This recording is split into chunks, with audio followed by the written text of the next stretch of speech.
Halo Tribuners, jumpa lagi bersama dengan saya Kusnul Asyaifah dalam tayangan Lampung 24 jam. Kami akan menyajikan informasi seputar peristiwa yang terjadi di Lampung. Dan inilah beberapa peristiwa yang sudah kami rangkum dalam tayangan Lampung 24 jam. Asal mula cekcok, Dodi kangen band dengan pria kemiling ini berujung laporan ke polisi. Seorang pria terlibat cekcok dengan Dodi kangen band berujung dilaporkan ke polisi. Setelah dilaporkan ke polisi, pria berambut mulet itu akhirnya membuat video klarifikasi yang menyampaikan permohonan maaf. Adapun awal mula kronologi kejadian. RI dilaporkan ke polisi setelah terlibat cekcok dengan Dodi kangen band di Jalan Imam Bonjol Gedong Air, Tanjung Karang Barat, Bandar Lampung yang terjadi pada Sabtu 21 Oktober 2023 sekira pukul 16.00 waktu Indonesia bagian Barat. Kanit Ranmor Satreskrim Polresta Bandar Lampung Ibtu Ahmad Saidi mengatakan terlapor merupakan warga Kemiling Bandar Lampung berinisial RI. Ia dilaporkan oleh Dodi kangen band ke Mapolresta Bandar Lampung yang terjadi pada Sabtu kemarin. Menurut Saidi, Dodi melaporkan RI lantaran merasa difitnah. Namun tak ada saksi kekerasan yang dilakukan oleh terlapor terhadap gitaris kangen band tersebut.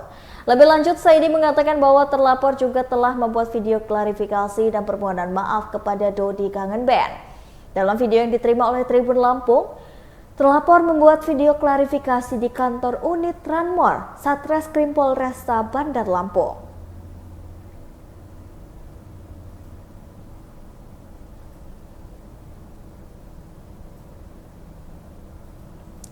OJK DigiFest 2023 sukses digelar, total diikuti 3.000 masyarakat Lampung. Otoritas Jasa Keuangan Lampung resmi menutup gelaran OJK Digital Financial Festival for Inclusion 2023 pada Minggu 22 Oktober 2023. OJK DigiFest 2023 ini digelar selama 3 hari sejak Jumat 20 Oktober kemarin yang dilangsungkan di Mall Bumi Kedaton, Bandar Lampung. Beragam aktivitas sukses dihadirkan dalam OJK DigiFest 2023 yang tahun ini dihadirkan dengan tema Go Digital, Go Inklusif. Salah satu kesuksesan dalam event tersebut ialah seperti pameran layangan keuangan. Selain itu, sukses juga dilakukan investment festival dan beragam perlombaan seperti lomba tari modern, lomba cerdas cermat, serta pembuatan paper dan kompetisi online trading. Kepala OJK Provinsi Lampung Bambang Hermanto berucap terima kasih atas semua pihak yang berperan dalam kesuksesan OJK DigiFest 2023. Untuk informasi, OJK Lampung dalam penyelenggaraan event tersebut berkolaborasi bersama dengan Bank Indonesia, 32 industri jasa keuangan, dan 5 asosiasi industri jasa keuangan, serta sejumlah mitra bisnis OJK, utamanya yang bergerak di sektor otomotif, travel agent, dan juga properti. Secara total, Bambang Hermanto mengatakan OJK DigiFest 2023 diikuti oleh 3.000 masyarakat di Provinsi Lampung.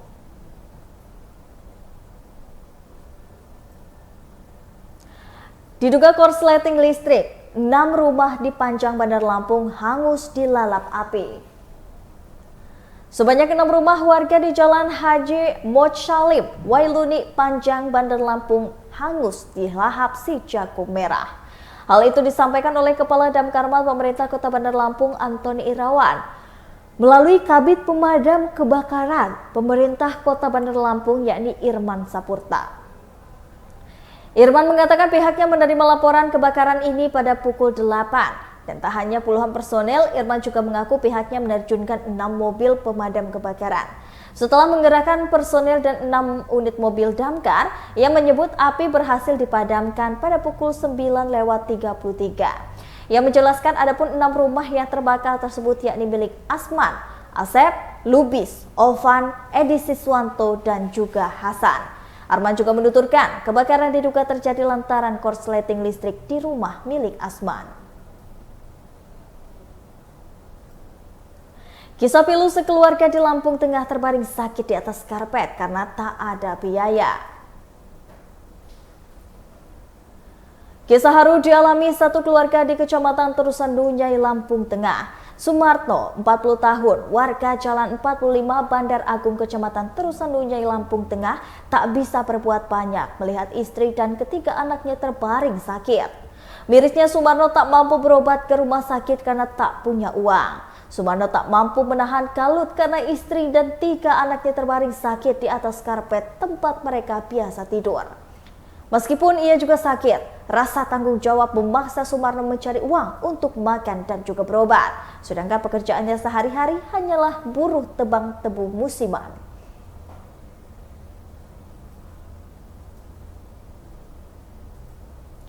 Dipolisikan pria cekcok dengan Dodi Kangen Band di Bandar Lampung ini akhirnya klarifikasi. Fakta-fakta viral, video Dodi Kangen Band cekcok dengan seorang pria di Bandar Lampung. Diketahui peristiwa tersebut terjadi di Jalan Imam Bonjol, Gedung Air, Tanjung Karang Barat, Bandar Lampung yang terjadi pada Sabtu kemarin. Percecokan Dodi Kangen Band dengan seorang pria berbadan besar dan mengenakan kaos berwarna gelap tersebut kemudian viral di media sosial. Dalam rangka video yang didapat Tribun Lampung, terlihat pria ini memiliki potongan rambut bergaya mulet, terlihat berbicara dengan nada lantang kepada Dodi Kangen Band yang ada di hadapannya. Tampak pula seorang warga lain berusaha melerai percekcokan antara keduanya. Dodi pun menjawab perkataan pria tersebut dengan mengatakan, "Demi Allah, saya tidak ngegas, Mas." Selanjutnya datang seorang pria berkaus putih kembali melerai keduanya dan menyuruh Dodi pergi. Berikut video klarifikasinya. Dodi Kangen Band mengucapkan permohonan maaf yang sebesar-besarnya. Saya memahami bahwa perbuatan saya yang telah terekam di medsos tersebut tidak pantas dilakukan. Saya telah kehilangan kendali dan melakukan hal yang tidak baik sehingga mengakibatkan Dodi dan keluarga merasa tidak nyaman. Sidang perdana AKP Andri Gustami di kasus narkoba jaringan Freddy Pratama. Mantan Kasat Narkoba Polres Lampung Selatan AKP Andri Gustami menjalani sidang perdana di Pengadilan Negeri Tanjung Karang, Bandar Lampung yang terjadi pada Senin 23 Oktober 2023. Adapun sidang tersebut terkait keterlibatan AKP Andri Gustami dalam kasus narkoba jaringan Freddy Pratama. Dari pantauan Tribun Lampung, Andri Gustami terlihat tiba di Pengadilan Negeri Tanjung Karang sekira pukul 12.35 waktu Indonesia bagian Barat. Andri menumpang mobil tahanan Kojari Bandar Lampung bersama dengan tahanan lainnya.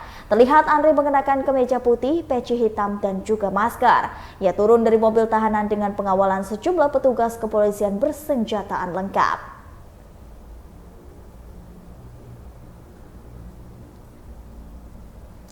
Petrus Chandra ajak akademisi Faperta Unila rawat sawit untuk bebaskan impor BBM.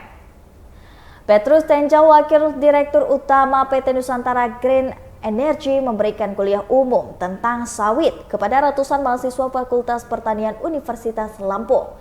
Kuliah umum Petrus ini berlangsung di ruang A Gedung Dekanat Kampus Unila pada Senin 23 Oktober 2023. Bakal calon DPD RI Petrus tersebut mengisi kuliah umum tentang sawit. Petrus Chandra mengisi materi dengan tema Prospek Industri Sawit 2045, termasuk kontribusi akademisi dalam invensi untuk pencapaiannya. Petrus, Wakil Dirut PT Nusantara Green Energy, mengatakan dirinya mengajak kepada semua pihak termasuk para sivitas akademisi Faperta Unila merawat sawit. Ia mengatakan prospek industri sawit 2045 ini sangat bagus karena dunia akan menuju green energy.